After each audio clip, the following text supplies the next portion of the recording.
Believe in yourself. Wisdom, motivation, and persistence with Kara Vaval, episode 196. Are you ready to make your law firm a profit-generating machine that will free up your time and skyrocket your impact? With more than 2 decades of business growth experience and having proven that you can be successful while prioritizing your family and your impact, introducing the Profit with Law podcast. I am your host, the creator of the Firm Differentiator 10X Effect, Moshe Amsel. Well, hello and welcome to another amazing guest interview here on the Profit with Law podcast. I'm your host, Moshe Amsel, and boy, do I have a treat for you because I have somebody that just bounced into my life a few months ago, and she is just a bundle of energy and wisdom and grit. And I think that you're in for a treat. I don't know yet what we're going to talk about, but I think that this is going to be an amazing conversation. You're going to love her, and you're not going to want to put the phone down. So if you're in a place where you're going to get interrupted, you might want to hit pause now and come back and listen to it when you're on the treadmill or doing something that you can give us that full, I have no idea how long it's going to be, but 45 minutes, an hour, because this is going to be one of those that you just don't want to turn off. And I am certain of that because our guest today is Kara Vaval. Kara Vaval is an author, keynote speaker, business development coach, and president of Vaval Law, a personal injury law firm. She's also the CEO of the Empowerment Institute, an education and empowerment platform geared towards delivering courses, training, and coaching services to students eager to create their best life. Kara is a mother of 2 amazing children who enjoys playing tennis on her free time. I wish I had free time to play tennis. Kara is known as the laptop lifestyle lawyer. Kara's message is one of courage, perseverance, self-confidence, and achievement.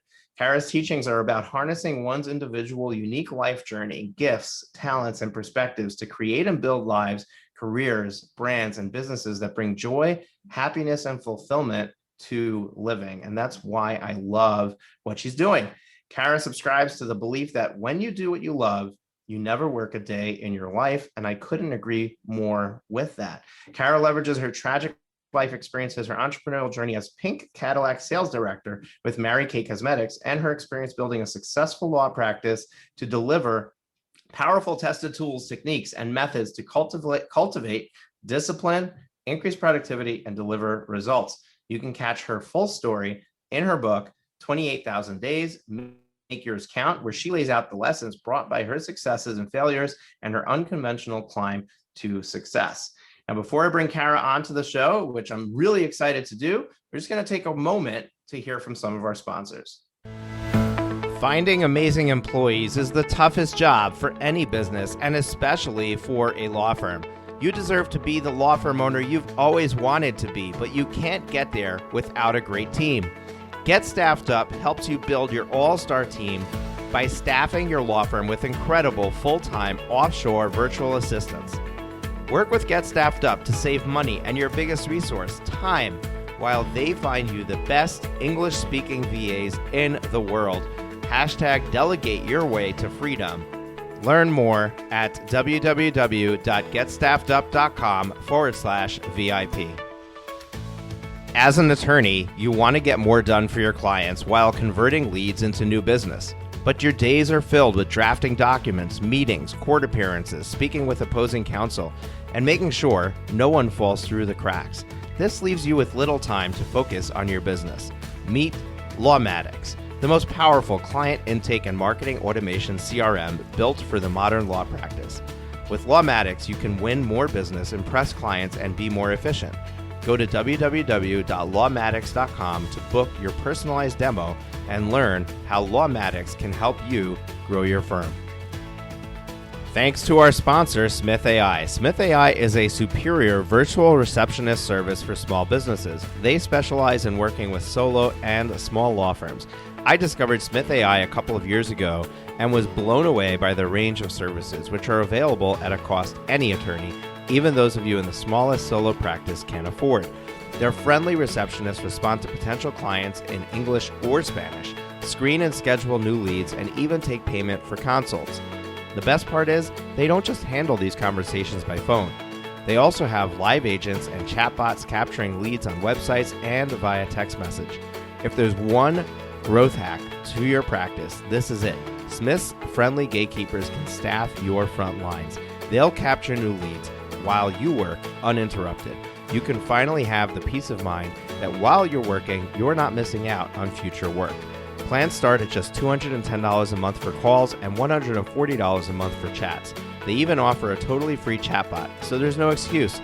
Try Smith AI today and see for yourself why attorneys like Justy Nickel in Colorado say Smith AI receptionists are the secret to business growth and client happiness. Smith AI offers a free trial, and podcast listeners can get an extra $100 discount with promo code ProfitLaw100. That's ProfitLaw100. Sign up and learn more at www.smith.ai. Trust me when I say, don't let another day go by. Try Smith AI. Well, Kara, welcome to the show. Thank you for having me. Thank you. I'm excited. So am I. And I gave you quite the intro, so you're going to have to step into some really big shoes right now. But I'm going to start off with a really easy softball question for you. And that's, tell us a little bit about yourself. Okay, cool. As you said in my intro, I am now the laptop lifestyle lawyer, but I wasn't always her. I am of Haitian descent. I actually grew up in Haiti and the Caribbean. I had a pretty charmed life growing up, all was well. And when I was 14 years old, my father, who was my idol, he was the larger than life guy, amazing human. He was brutally murdered on the job working. He was working in a coffee business. And so life took a turn really early. I had to borrow the everything happens for a reason line for a while and hold on to that so that I can move on with life. Left Haiti when I was 16 years old. I couldn't live there anymore. Justice was never served. They knew who it was involved, and no one was ever arrested. And it's very difficult to live in an environment like that, as a little girl. And I was a daddy's girl, and I also believed in justice, but I was living in an environment that didn't have justice available. So I moved to New York when I was 16. So just a few years later, lived with my maternal grandmother for 1 year, put myself to my last year of high school in Queens. And I got myself a scholarship at Adelphi University on Long Island, went there and literally started my fall semester in September. And November 17th, my house caught on fire and my grandmother didn't make it. And so it was just like, the beginning of my life was just riddled with these crazy, tragic events where I was just like, I had to look to God, like, what the hell did I do to you? Like, do we have a problem here, right? And so that's how my life started. If I'm going to tell you about myself, I can't really tell you about myself without telling you how it began for me. Right. And so with that, she passed. I didn't have any financial support anymore because she was helping me out. So it was 3 jobs, taking 18 credits in school. I was a double major in poli-sci and business administration. And so I wanted to finish on time. My last semester in college, I actually interned on Capitol Hill with Congressman Engel. So I still was able to do my little college experiences. And a year after graduating college, I moved down to South Florida for law school and did that for 3 years. And the story goes that I took the bar. After my 3 years. I was supposed to hear back from the bar September 2008. I graduated in May. So to September 2008, I was supposed to hear back because I sat for the July bar. And in August, I found out that I had passed a pregnancy test. Yeah, because that's what you do. You passed the wrong exam, right? Passed the wrong exam. But boy, was that a great exam to pass that way. I'll tell you why. at the time, I was clerking with this attorney that I had done my clinic with in law school my last semester, and he was a securities litigation attorney. He offered me a job, and his job that he offered me as an associate came at a salary that was lower than what I was making in Manhattan, right, prior to going to law school. And he gave me the job, and I think he really was expecting for me to just be that rookie lawyer. He had 40 years experience in practice. He was older and probably just wanted me to come and work and do the thing. But, you know, I was pregnant. I was peeing all the time. I was eating everything. I was super sleepy all the time. And so I did not have the oof, I think, that he was looking for. And so since he couldn't fire me, he tried to break me. And so it was a lot of talk down, a lot of, you know, I would draft a motion, and then he was just throwing at me and say, you know, did you even go to law school? Like, what the hell is this? And so when my son was born, 9 months later, I had unpaid leave. Originally, he was only letting me 6 weeks. And I said, look, I need 3 months. That's fine. Don't pay me. And of course, Sally Mae back then, now it's Navient, but back then Sally Mae, she wanted her money back. And so I needed the job. So I stayed until I had my son. And when my son was 3 months old, I really did not want to go back to work, but I needed money. I needed money so bad. And for me, when I have my back against the wall, the only thing I know to do is pray. And so I prayed so hard. I was like, God, please give me something. I need a lifeline. I don't want to go back to work. I don't want to put my kid in daycare. And I don't want to work for this guy on top of it, right? And then miss everything with my kid for this, to put money in this guy's pocket.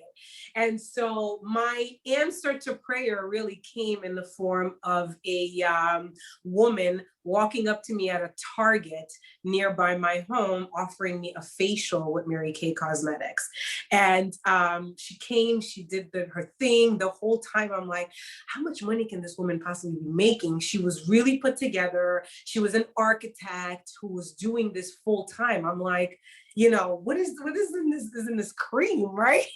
So by the end of our time together, I became a Mary Kay consultant. I spent $100. It was really one of my last hundreds left. And I started selling Mary Kay with my law degree and bar license in hand, you know, and I just started. Because that's your key selling point, right? Yeah, listen, and it's crazy because, you know, I tell people all the time, I bought my freedom for $100.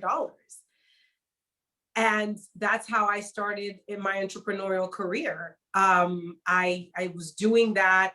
I drove the pink Cadillac. I got the cars. I did all of that. And through my Mary Kay success, and with the Mary Kay money I was making, selling these skincare and color cosmetics and lipsticks. I remember my mom said, you went to law school and now you're selling lipstick? You know? Like, who does that? But guess what? That lipstick business funded my law firm. And so here you are, you know, here we are 12 years later, running a super successful personal injury law practice down here in South Florida. And, you know, I did it really because I had a need. Originally, I just needed to have this business to help me make a living and not have to sacrifice being a mom. I wanted career, but I also wanted mom. And so, yeah, here we are. And now I'm, you know, the whole laptop lifestyle lawyer came to be. We could talk about that, but I'll catch my breath, let you ask the question, and I can talk nonstop. Are you still a Mary Kay Cosmetics saleswoman? No, I did it for 5 years.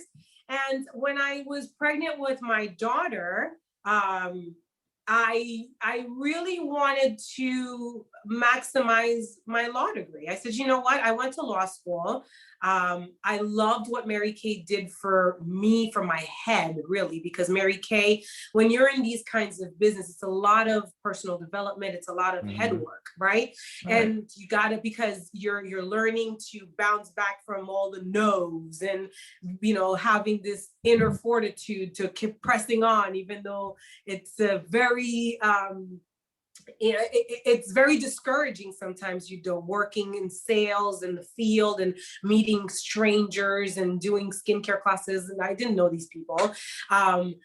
But what Mary Kay also did for me is give me the business tools that I didn't get in law school.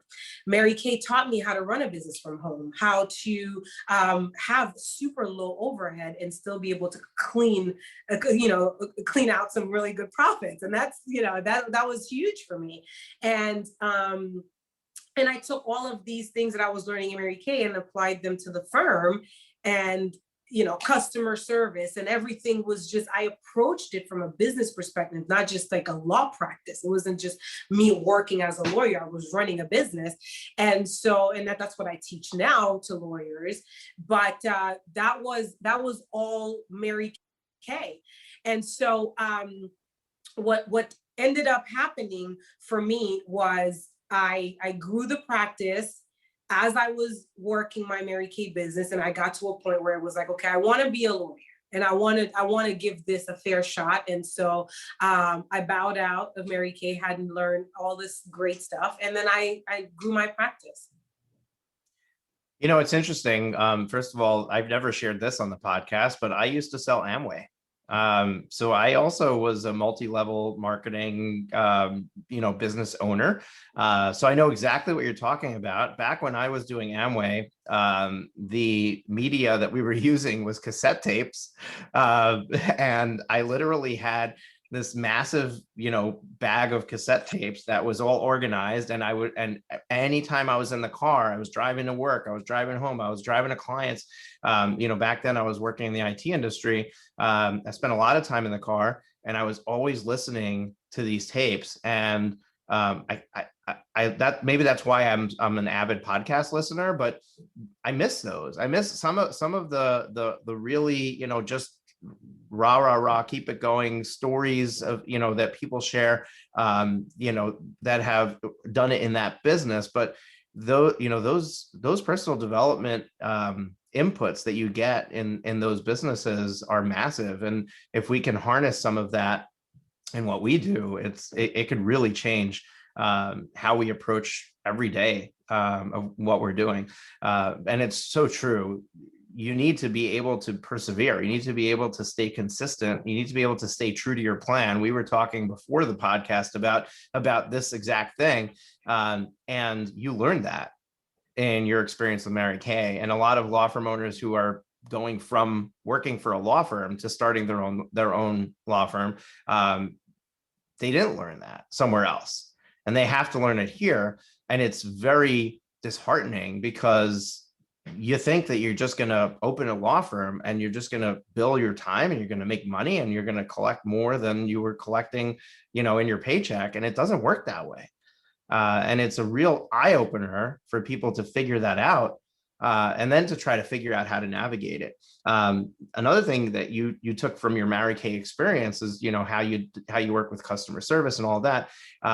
And that reminds me of John Strohmeyer, who is another one of our speakers at the Law Firm Growth Summit, which I didn't do in your intro, by the way. So Kara was one of our speakers at the Law Firm Growth Summit. So thank you very much for coming and presenting and sharing with our audience. John Strohmeyer used to work for Four Seasons as a hotel manager, the night manager in the hotel. And he has a thriving practice. And he just started, I don't even know if he teaches it for money, but he started his own podcast, and he teaches how to approach your law firm from the place of stellar customer service based on his experience at the Four Seasons, where everything that they did was about providing a certain experience to somebody who walked into any of their hotels. And they wanted you to have the same experience no matter which hotel you walked into.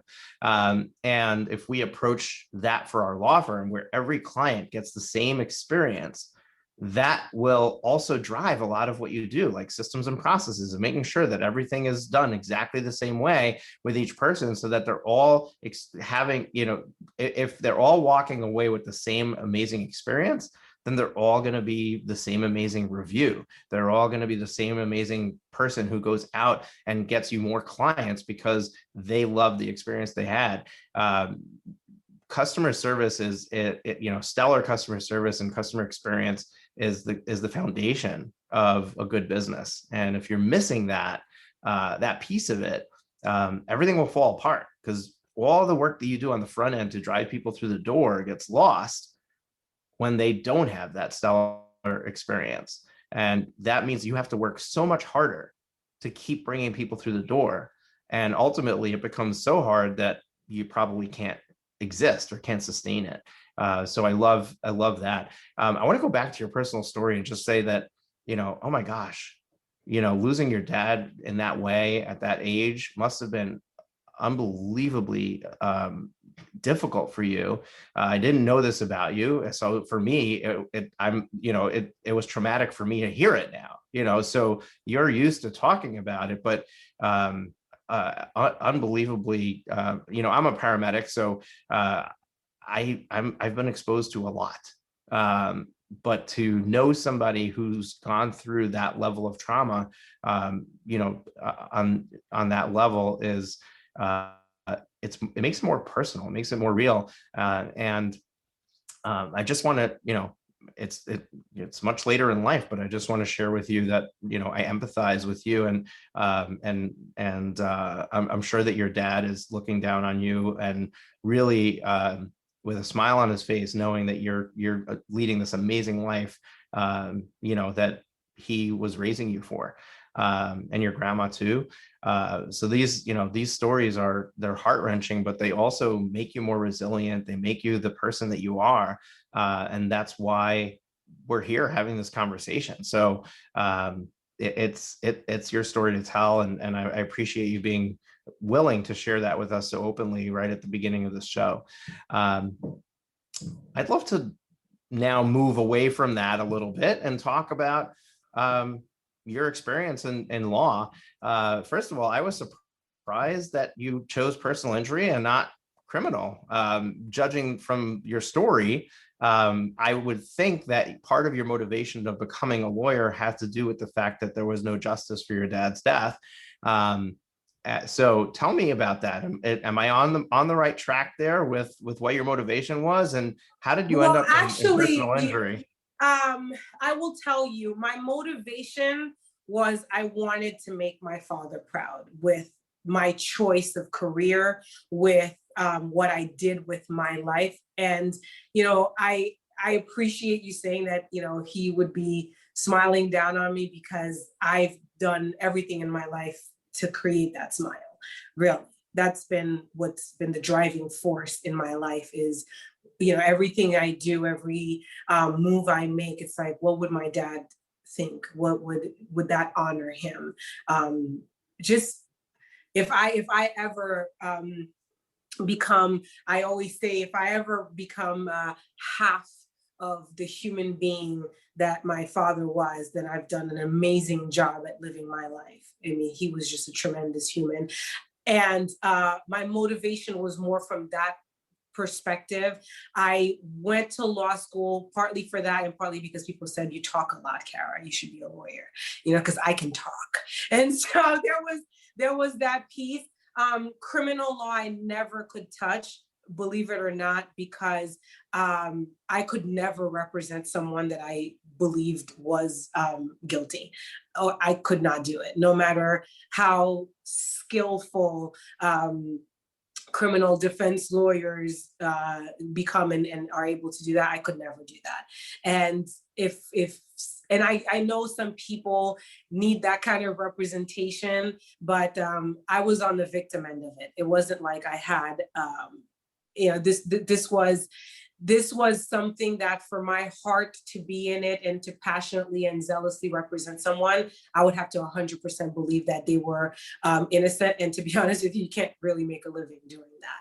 And so PI really where I can serve clients, get them justice, and put money in their pocket, and they're always happy. I practice a bit of immigration and a bit of family law. That's really heavy energy. I'm a very energy person as well now, more than ever. So I can't have my work bring anything but pure joy, pure bliss, pure satisfaction. And writing checks to clients is the way that I achieve that in practicing law. So yeah. Yeah, it's interesting that you put it that way, that you pay the clients rather than the clients pay you. It's an interesting perspective on contingency, which I never thought of it that way. The reality is that you're just taking your fee out of their cut. So really, it's not you writing the check, but it's coming out of your trust account. So it's coming out of my trust account, and right. I'm the one handing it to them. So for all they know, I'm Santa Claus, right? Exactly. So it's very easy to get the reviews after that, right? Right. And going back to your point of customer service and the fact that lawyers sometimes don't really focus on that, it's just they're delivering this legal service. That's also why I don't have the threat of competition, or I'm never afraid of whether I'm going to have competitions. I know the service I'm delivering. My entire practice is constantly about that. It's about the service that the client is getting. And that's why I get the referrals back. That's why I have clients. I mean, I still get referrals from my very first clients 12 years ago. Clients I had 12 years ago are still referring business to me. And I don't fear competition because nobody's going to touch their case the way I am. And I can sell myself from that angle all day long. And I will tell them, I'm like, look, I don't have the billboard. I'll never have it. You can go to that firm though, except that when you call, you're not going to talk to the attorney on the billboard. You're going to speak to a junior attorney there. You're not going to get the kind of love and attention that I know I can give your case. But you can do that too. You could opt for that. But I also know the value that I bring, which is more than legal work. I bring a human being with a story and with compassion and with desire to really make your day so I can get your review. Right. Well, Kara, I think it's really important for our listeners to listen carefully to what you're sharing, because this is what in business speak we call the unique selling proposition, right? Your USP, and you know it so well that you're willing to address the elephant in the room in the sales conversation. And so many attorneys are afraid to. They dance around the fact that there's somebody else out there who this person might be considering to represent them. And you meet it head on. You're like, hey, look, I know that there's other people out there that can solve this problem for you. And I am going to give you X, Y, Z that they won't. And if that's something that you need or value, then you're going to want to work with me. And if it's not something you need or value, then maybe you do want to go with that other person. And you're okay with that. The thing is, Moshe, you got to learn. I think that what gave me freedom to really be me is that I address the truth of what is. Like, things are what they are. I'm not trying to make it look like it's something else. The guy with the big billboard definitely has more dollars and maybe even more experience than I do. But the reality is that he is working on volume and I'm not. So because my caseload is so much smaller, I want to turn each case into the most amount of dollars I can for my client. I even have it in my signature line, not a penny less. I'm not getting you a penny less than we can get because I'm getting 33% of it. I'm not even getting it for you. I'm getting it for me, right? So, right. But that's what it is. Isn't that what we do when we work on a contingency basis? We are working to get our client the most amount of money, but we're also getting paid on it. I'm not gonna act like I'm not. I am. It's the truth. And so, yes, there are other lawyers that may have more experience, more dollars, whatever. What do you want? Finding amazing employees is the toughest job for any business, and especially for a law firm. You deserve to be the law firm owner you've always wanted to be, but you can't get there without a great team. Get Staffed Up helps you build your all-star team by staffing your law firm with incredible full-time offshore virtual assistants. Work with Get Staffed Up to save money and your biggest resource, time, while they find you the best English-speaking VAs in the world. Hashtag delegate your way to freedom. Learn more at www.getstaffedup.com/VIP. As an attorney, you want to get more done for your clients while converting leads into new business. But your days are filled with drafting documents, meetings, court appearances, speaking with opposing counsel, and making sure no one falls through the cracks. This leaves you with little time to focus on your business. Meet Lawmatics, the most powerful client intake and marketing automation CRM built for the modern law practice. With Lawmatics, you can win more business, impress clients, and be more efficient. Go to www.lawmatics.com to book your personalized demo and learn how Lawmatics can help you grow your firm. Thanks to our sponsor, Smith AI. Smith AI is a superior virtual receptionist service for small businesses. They specialize in working with solo and small law firms. I discovered Smith AI a couple of years ago and was blown away by the range of services, which are available at a cost any attorney, even those of you in the smallest solo practice, can afford. Their friendly receptionists respond to potential clients in English or Spanish, screen and schedule new leads, and even take payment for consults. The best part is, they don't just handle these conversations by phone. They also have live agents and chatbots capturing leads on websites and via text message. If there's one growth hack to your practice, this is it. Smith's friendly gatekeepers can staff your front lines. They'll capture new leads while you work uninterrupted. You can finally have the peace of mind that while you're working, you're not missing out on future work.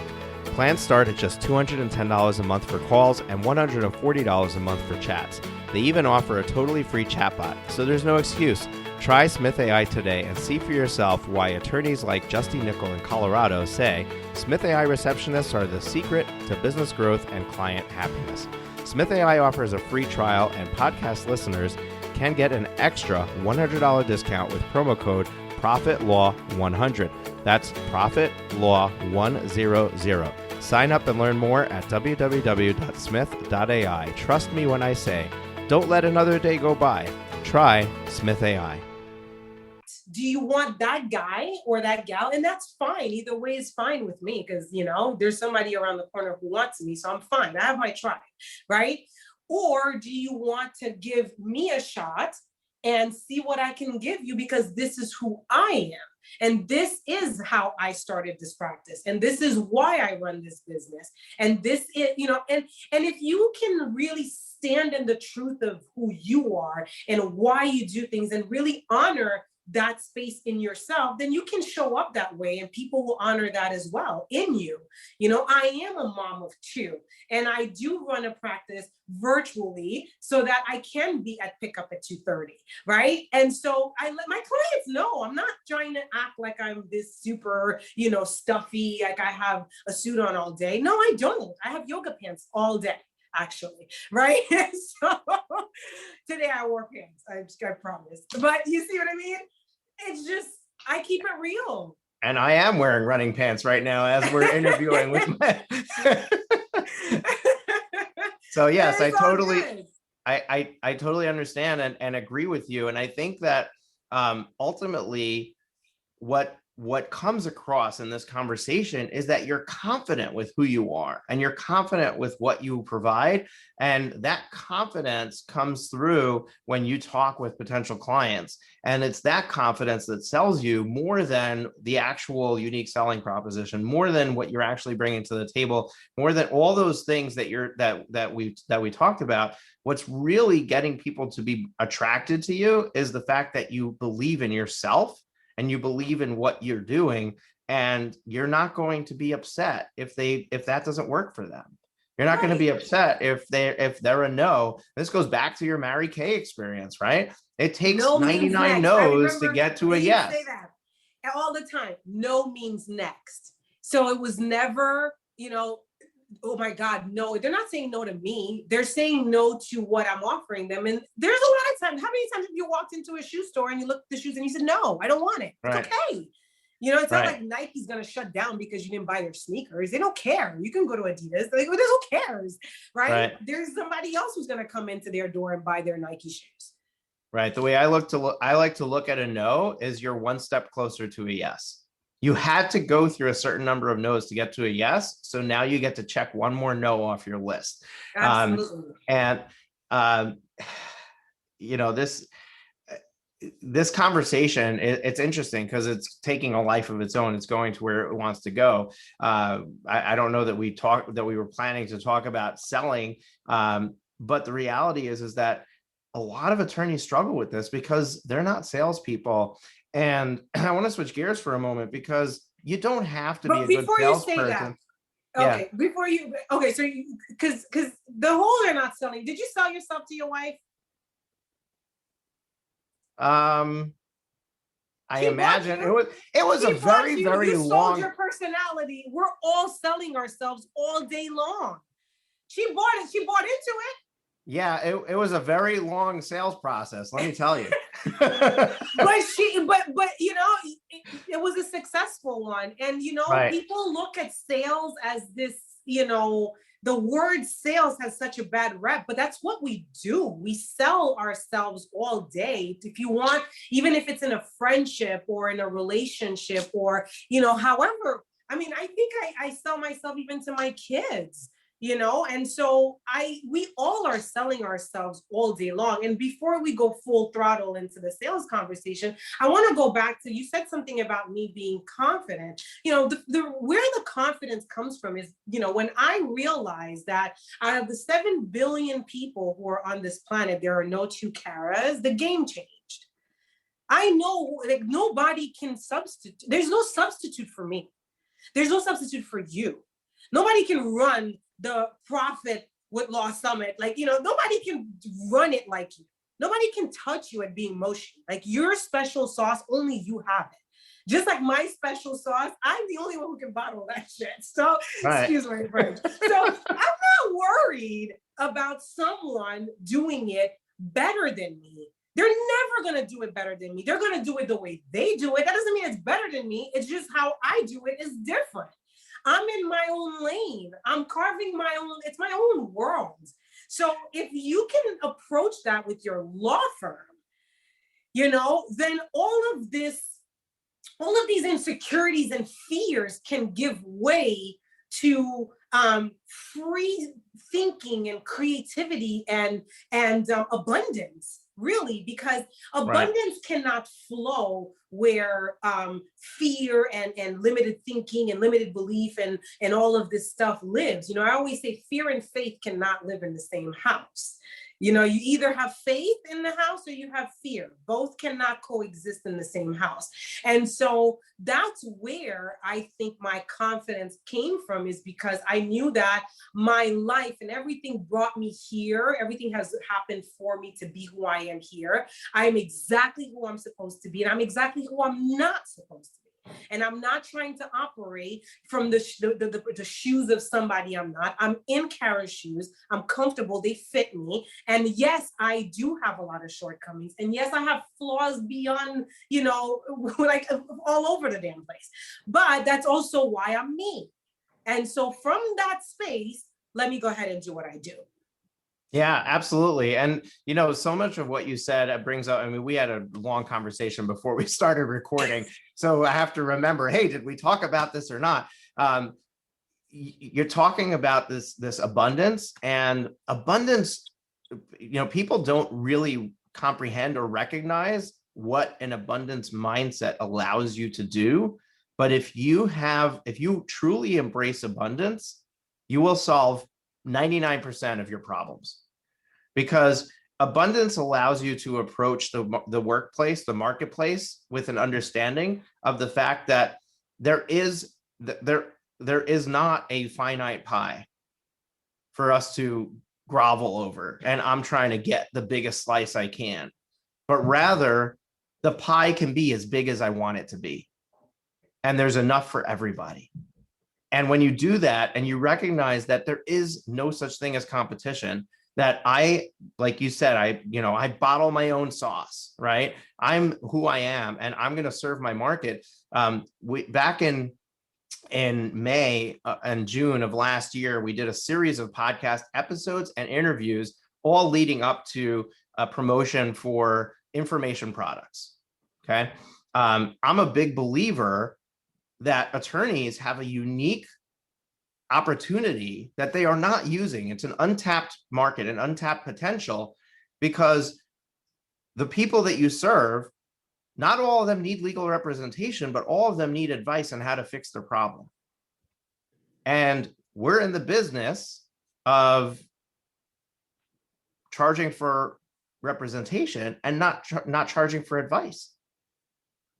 And if you can figure out how to find the person the step before they need the legal representation and give them that advice for a fee, then you have a whole nother practice area you've opened that opens up an opportunity that now creates your own market, because they were never shopping for an attorney. So now they go through your thing, they go through that process. And if at the end of it, they've solved their problem, great, mission accomplished. But if they haven't solved their problem, then where are they going to go for their legal representation?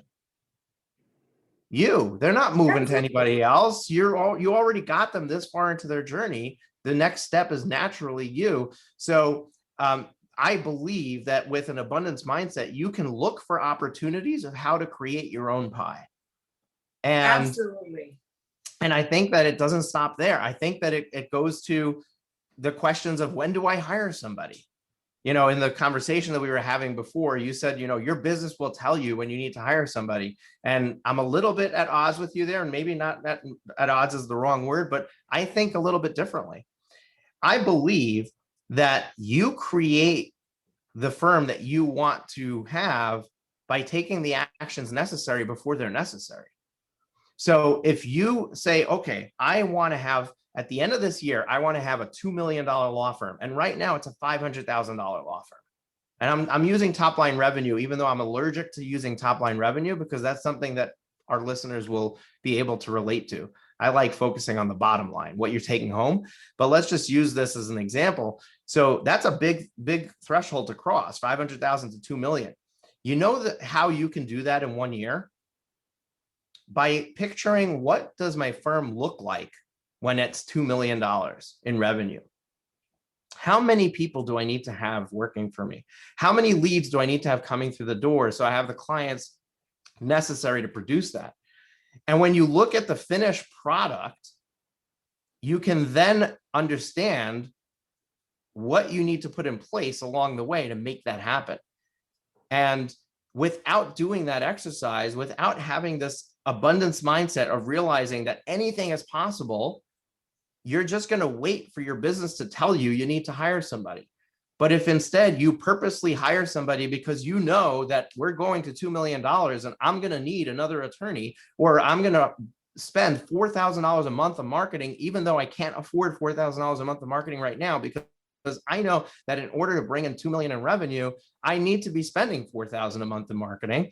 You're going to make those tough decisions based on where you're headed, based on what you're stepping into. And that solves so much of the things that we struggle with every day. I don't know if I should do this. I don't know if I should do that.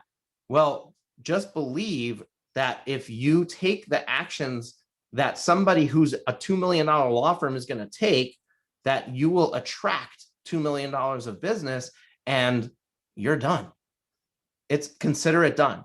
And people have such a hard time wrapping their head around that, and a hard time taking the risk of making moves before they're ready, before, right. Everything is in alignment and I'm all set up for that.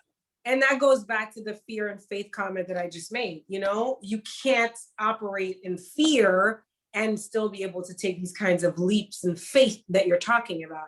Because it takes a lot of, believing in yourself is a whole topic, right? We could delve into that. That's just way deep, right? And then believing in the unseen, because that's what you're taking these steps into is to step into the unknown, into the the uncreated yet. You're trying to create something and you don't even know if that's going to work out for you. And so all of that, I think, is what all in all stops people. And you got people with great quote unquote potential who just stay stagnant in the same space for years. And, it's way smarter than, I've had conversation with lawyers and I'm like, damn, this guy is really smart, like so much smarter than me.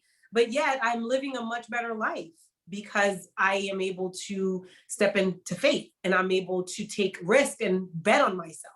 And so it's really ultimately what you think you are capable of doing and whether you're just going to have the, just the cojones, so to speak, to just go out and get it. Right. And you know what? It takes something. And Kara, it's calculated risk, right? No, we're not going to sit here and tell you, hey, go bet the farm.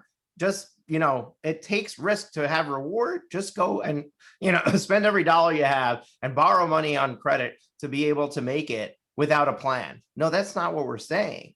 What we're saying is that you need to believe in yourself enough that you remove the fear from the equation so that you can take those risky steps that's necessary to accelerate your success. Any lawyer in business long enough will ultimately eventually get to a point where they feel like, okay, I'm successful. But why would you want to wait 25 years to be bringing home $250,000 a year in income? Why not this year? Why not this year? Whatever that number is. Why do you want to wait 25 years? Do you know what the opportunity cost is? What is opportunity cost? Opportunity cost is, what is it costing me to not achieve this right now? And if you sit down and you say, it's okay, costing you a life. You're right. It's not just the dollars, but if we use dollars, it's an easy thing to understand. The title of my book, 28,000 Days Make Yours Count. The reason why I used 28,000 days was to break down for people what this life really is. On average, you live a human being lives about 75 years. Some live longer, some live shorter. My dad lived 42. Obviously some people live to 100, but on average, you have 75 years here. This is not a dress rehearsal. We're live. Right. And so with that being said, if you have 28,000 days, do the math on how many of them you've already used. Every day that you're not achieving what you really, really desire, you're missing that out. Like you're missing out on that in this life. Like it's not like you get it back. And so when you say opportunity cost, it's not dollars at all. It's life, it's lifestyle, it's experiences, it's time with family, it's the traveling that you want to do. It's all of those things. When I said laptop lifestyle lawyer, is because I can crack open my laptop, in Bali and still be making money and being in an environment where I really want to be versus being in an office because, I can't afford to take that trip. That's what it's all about, is you have a practice, you have a business, you have a career, you have a skill that you can be anywhere in the world at any given time, creating abundance for yourself and your family and living your best life. Why not have that versus, what many people settle for? And it's like, you don't have to settle for this. It's like you're got to get out of your own head. And let me just go back and say, one of the things that I know that our legal community is not always into, or maybe doesn't get involved in, like as you and I did in multi-level marketing, but that self-development work that'll really build your faith muscle is so important. It's like that belief in self, that belief in the fact that you have this universe that is ever supportive of those desires. I always say desire is opportunity seeking expression. You would not have the desire to do the things you want to do had it not been possible for it to actually happen. And the desires you hold in your heart, Moshe, are not mine, and mine are not yours. So evidently you're equipped to bring yours to pass. I'm not over here doing summits, right? And that never even crossed my mind. And so because it's not. And now that you participated in it, it's never going to cross your mind. Right. You're like, that's way too much work for me. It's just not something that I'm created to do in this lifetime, but you are. And so understanding that part of where, for me, I think what really helps me is that it's not just something that like a woo-woo, oh my God, I believe faith. It's an educated faith that I have. It's a faith based on facts. It's that Right. this actually, me taking a leap, believing that my desires can come to pass and that I am going to make it happen. Like I know it's going to happen. It's almost like I'm Right. writing a check and I can deposit it, giving you a due date, and it's going to freaking clear. Right. My coach, James Wedmore, talks about this idea, this concept that you have to consider it done. It's knowing that once you have decided, once you have made the commitment, you have the absolute belief that it's already happened. And that's how you achieve success. And the example he gives is the sun rising, right? Do you go to sleep at night and wonder, is the sun going to rise tomorrow? Or do you go to sleep knowing that the sun's going to rise tomorrow? Right? It's not a given. It doesn't necessarily, who knows? A meteor can hit Earth and knock it off its orbit and the sun doesn't rise tomorrow. I don't know. It's possible, right? But we know the sun's going to rise tomorrow. And the same way that you know that in your bones and you would never refute it, that's how you have to approach whatever decision you're making. You have to know that it's already done. And if you can approach it with that level of conviction, then fear doesn't exist. Questioning whether you're doing the right thing doesn't exist, which is where so much of our energy and our effort gets lost, because we're always second guessing and we're always wondering if we're on the right track. And then we have the squirrel syndrome and we're like, oh, there's another opportunity. I'm going to go do that. There's another opportunity. I'm going to go do that. And instead of focusing all of our efforts on the thing that we already know is going to do it, we're trying to put our eggs in multiple baskets and try different things. And what ends up happening is you just get a bunch of diluted water with nothing to show for it, because I didn't focus my energy on the one thing I needed to focus on in order to get to where I'm going. It's interesting because so much of this conversation ties into the crux of my main program, my flagship program that I take lawyers through when they first come into my world, is a 90-day turnaround program where we focus on getting focused, right? But the entire 90 days is focused on creating the plan of how you're going to get to where you want to go, because so many people are on this journey without a plan. Imagine you get into the car and you're like, I'm going to drive to my destination, but I don't know what my destination is. You're never going to get there. You're never getting there. And no. your likelihood of driving in circles is pretty strong. And I'm going to add to that is that many people don't even really have a good grasp of where the hell they are, and they're getting in the car. It's like going in, putting a Jeep in your GPS. What is the first thing it asks you for? What's your location? Right. You need to have an accounting of your location. And I think that, again, going back to when I look at what it is that I offer to the marketplace, is because I have a very clear accounting of the value that I bring to the marketplace. This is where I am. This is who I am. This is what I got to offer. Now, this is where I want to go. Okay, so now let me have a plan for that. And because I know where I am, I know what the next step is. And then the next step is. And then the next step is. It's not just, oh, let me shot in the dark. And that's why when you say, it's just not betting the farm. Of course, not betting the farm. You're being strategic because you know where you are. You know where you have, how far you've come. And so then you can also leverage that to believe in where you're going. And then from that space, then you can go, okay, is this a sound plan? And that's why I think it's so important also for people to have coaches. Lawyers, not many lawyers have coaches. And I'm like, how do you not have a coach? Like, I never function in life without a coach or without some kind of accountability from someone outside of myself, because I can't see everything because I'm in it. sometimes you just need someone to be like, oh, can I point something out to you? Right. And, you may not be able to readily find that around in your circle, but if you have someone who, you can stay in touch with and connect with, that's what I do with my clients all the time. It's just touching base. Like, how are you, and then sometimes, if we don't talk, you can see them veering off. It's like, hey, come back here.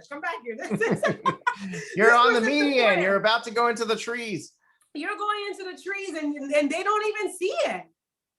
They're like, yep. Oh my gosh, I didn't even realize I was going to the trees, And what's funny is I don't know if it's funny or if it's reality, but I tell my coaching clients when we start, I tell them, what is my job as a coach? My job as a coach is not to tell you what to do. It's not to direct you. It's not to even give you ideas. My job as a coach is to help you see what you already know.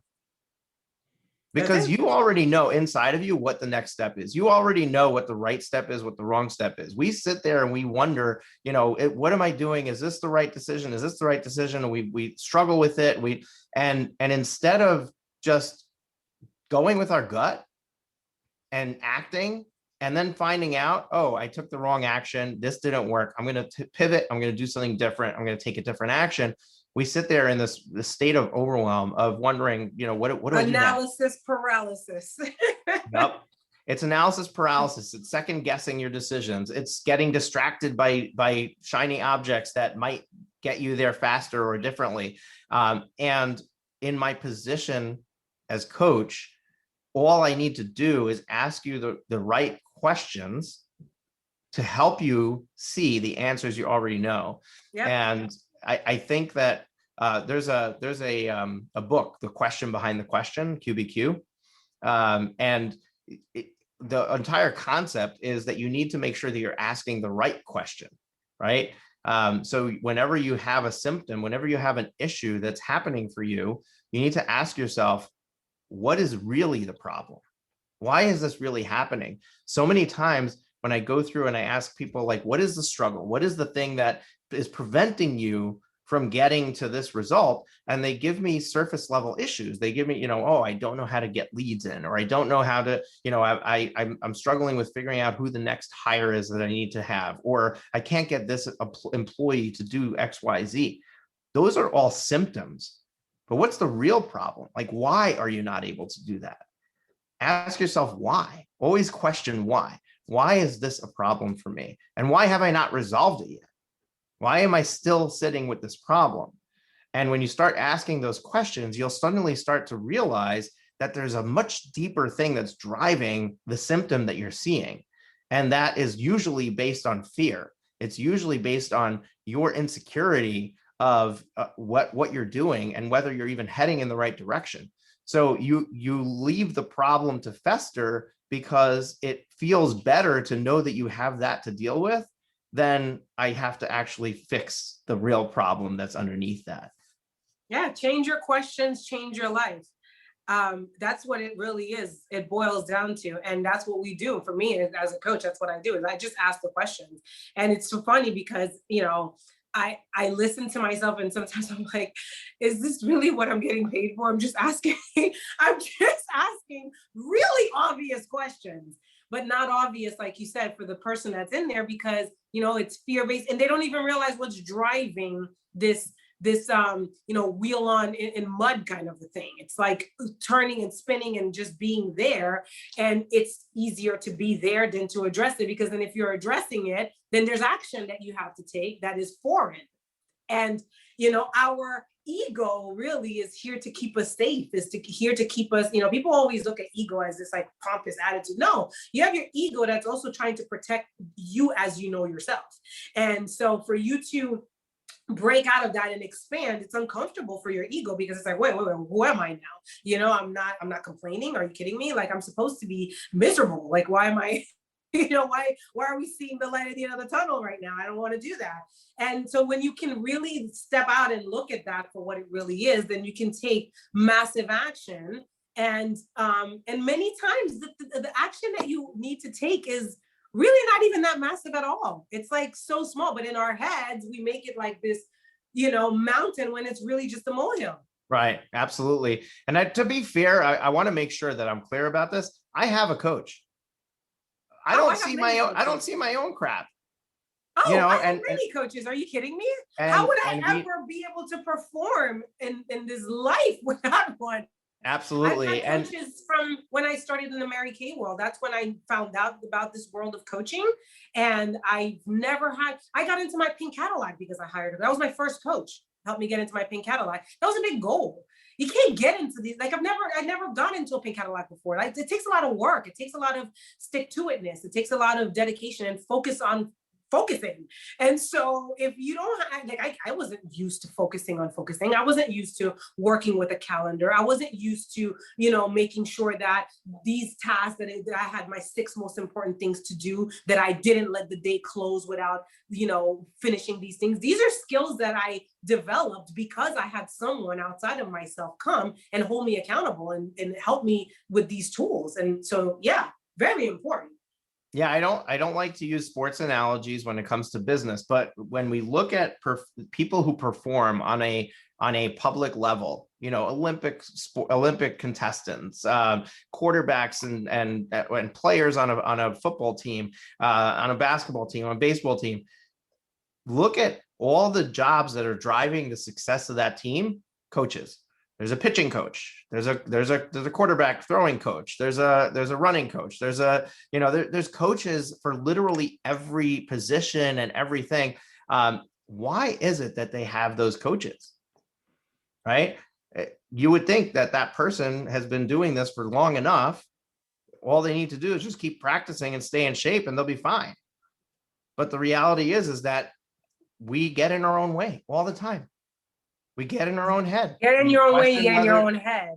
Yep. And we question our decisions, and we question whether something that my wife does all the time people do this all the time, but she does it to another degree. And I don't want to, oh, she's never going to listen to this, but she, has buyer's remorse. When she buys something, she spends hours or days afterwards agonizing over whether it was the right decision.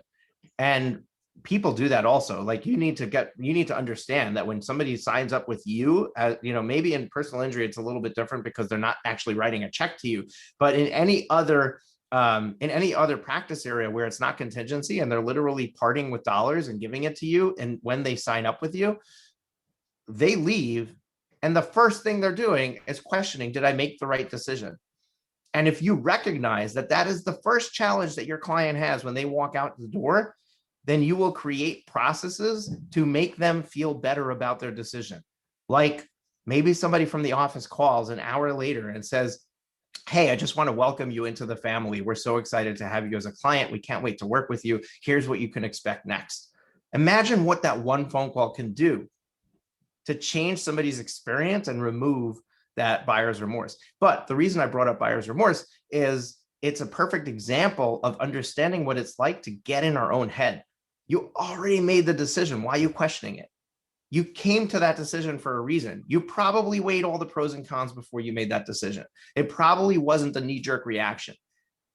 So why are you questioning it now? Why are you wasting your mental energy and going back and questioning whether or not that was the right thing to do? When you're operating in your business, one of the key areas that this happens a ton is marketing, right?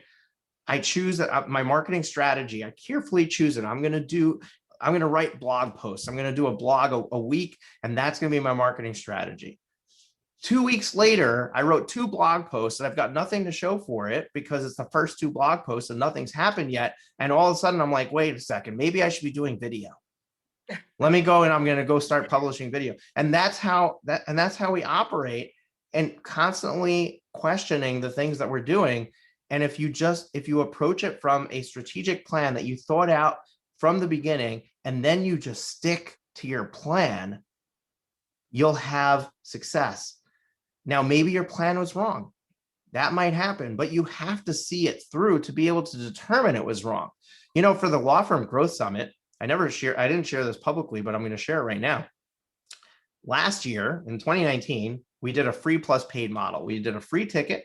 And then once you got your free ticket, we offered you an upgrade to a paid ticket. This year, we decided to go straight to a paid ticket model. We're doing an event. It's like an in-person conference, but it's virtual.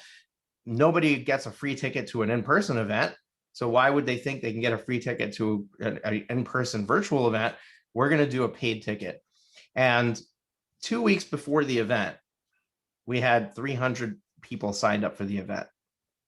We were literally not selling any tickets. Like it was maybe it was less than 300. It was minuscule. And at that point, I realized, although I stuck to my plan for this length of time, I realized that changing the actual business model of how we were successful the first time was a mistake. And that's when I decided to pivot and make it a free ticket. We ended up with 2,300 plus people registered for the event.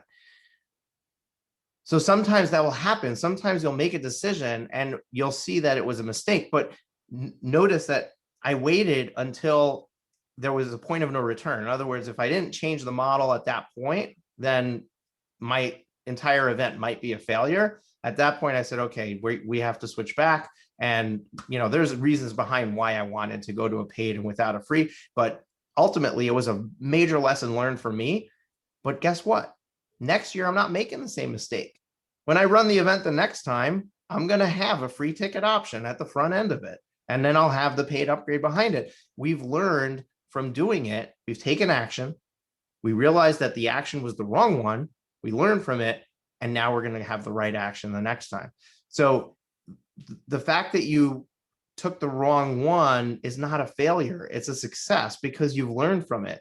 But if you didn't allow it enough time to get to the point where you're certain it was the wrong one, you're going to constantly question whether it didn't work because you didn't give it enough time. So now you're going to go and try it again. So you're going to waste your efforts. You're going to go back and you're going to keep going in circles of all these different things and then the ultimate line, right?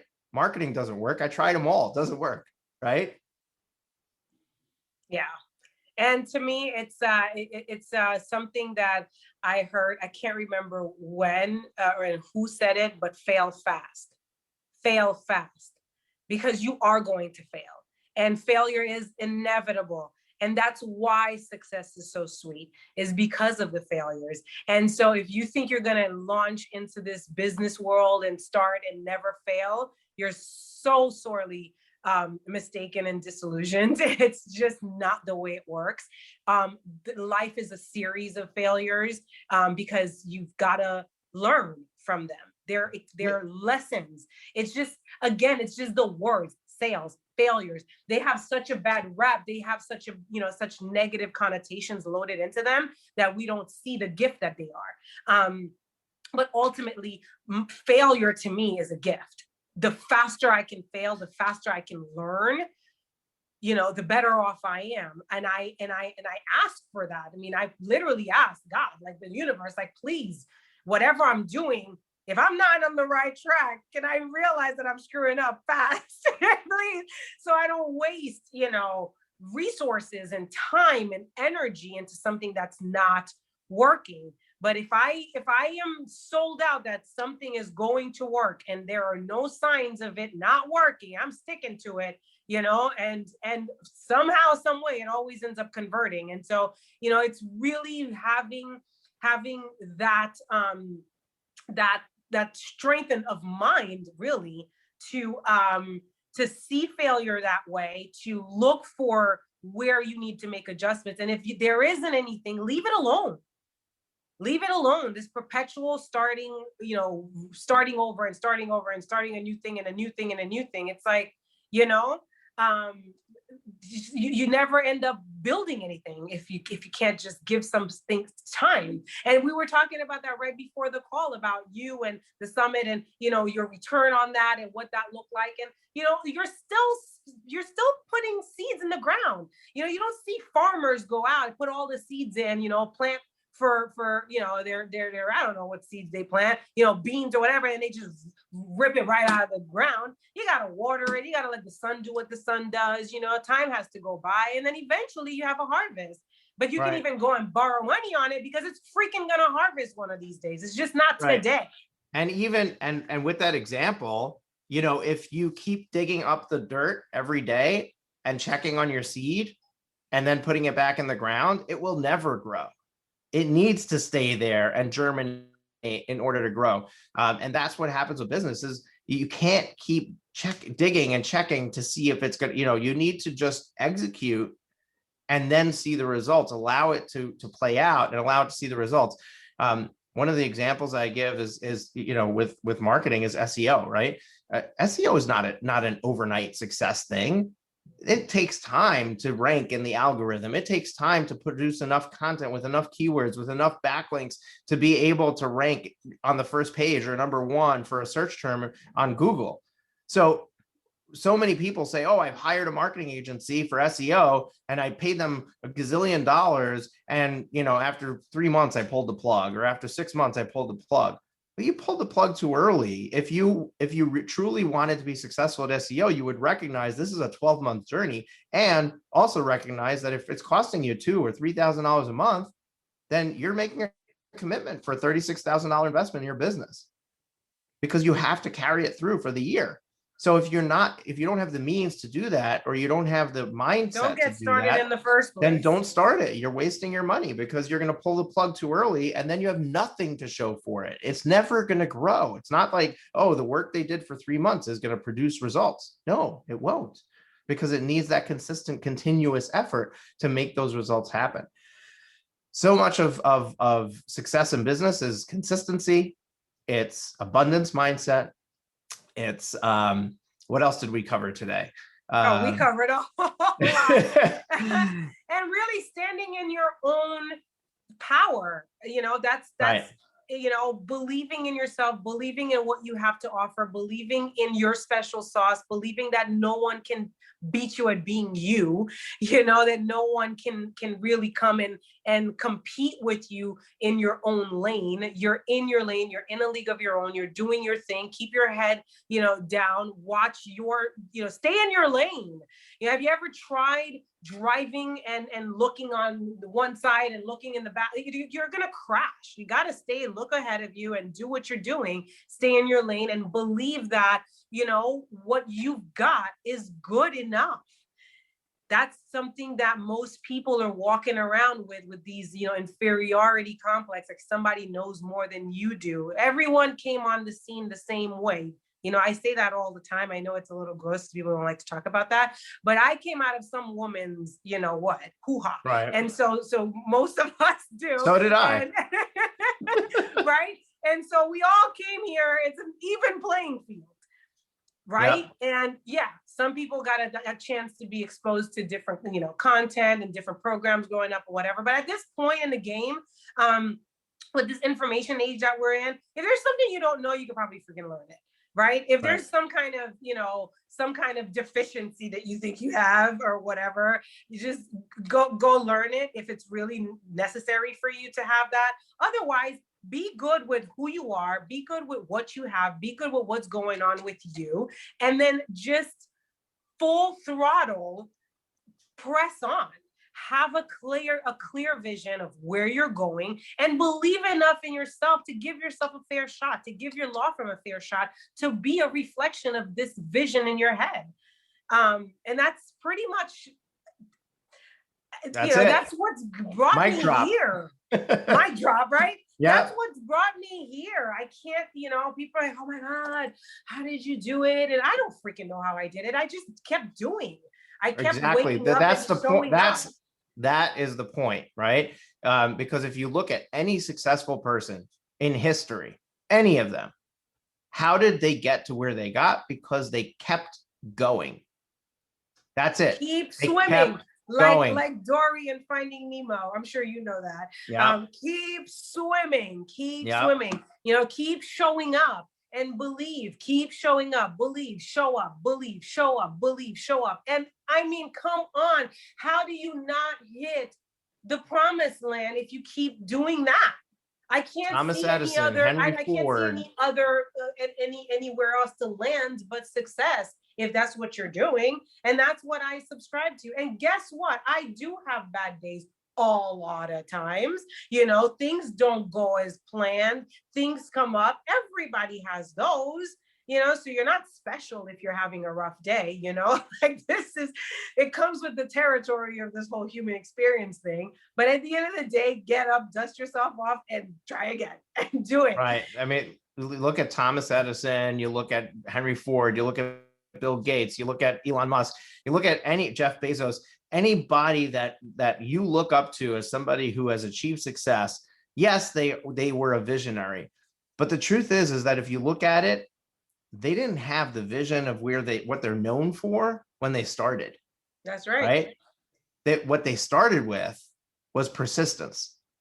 I'm going to continue, and I'm not going to take no for an answer. And I'm not going to, no matter who was saying no, whether it was the experiments that were saying no, or whether it was investors that were saying no, or it was, in sales that they're saying no, I'm not taking no for an answer. I'm going to keep going because I know that if I stick with this long enough, I will get to a solution. I will get to something that is going to be a winner for me.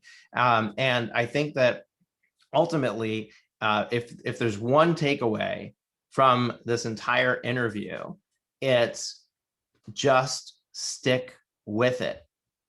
Don't give up. Don't stop your efforts prematurely. Stick with it, and ultimately you're going to achieve success. So, Kara, how do people? This was awesome. how do people follow up with you? How do they take the next step with you if they really enjoyed this interview? Oh, well, they can follow me on social, LinkedIn at Kara Vaval Official. My website, thelaptoplifestylelawyer.com, is also a place that they can find me. They can email me from there. They can DM me. If you just Google me, you'll find me. Awesome. Well, we will link all of that up in the show notes. It'll be in the description right underneath the podcast. Kara, thank you so much for spending time with us and being so giving with your time and your story and all of your experiences. This has been a great conversation. It's been, we've been all over the place, but ultimately I think that there were a lot of golden nuggets hidden in this podcast, and hopefully you can hear them, probably go back, listen to it 2 or 3 times to catch them all. I know that I will go back and re-listen to it because I really enjoyed what you had to share. And I want to make sure that I didn't miss anything as I was sitting here behind the microphone talking to you. So I want to listen as a listener as well. And folks, if you really enjoyed this conversation and this is your first time listening, you want to make sure you hit the subscribe button so you get notified every time that we release a new episode, and share this with a friend, because ultimately that is how we get people to know that we exist. Imagine if every single one of my listeners shared this podcast episode with one friend. We'd double our listenership, right? So just share it with somebody. Take this one episode and say, hey, this is a must listen. You got to go listen to this conversation with Kara. And we'll have a bunch of new subscribers come in, and that will help us build the momentum and the impact that we're trying to create with the Profit with Law podcast. And we release 2 episodes a week, every Tuesday and every Thursday. Tuesday is just me, yours truly, sharing my insight or lack thereof with you. And every Thursday, I bring you amazing guests like the one we just had with Kara. And I'm so excited to put this out into the world and share it with you. And we'll see you next week. Take care. That's it for this week's episode of Profit with Law. If you have enjoyed the show, please consider sharing it with at least one person. Imagine how many lives we can change if we each shared this episode. Another way to share the episode is on social media. We appreciate your support and look forward to you joining us again next week.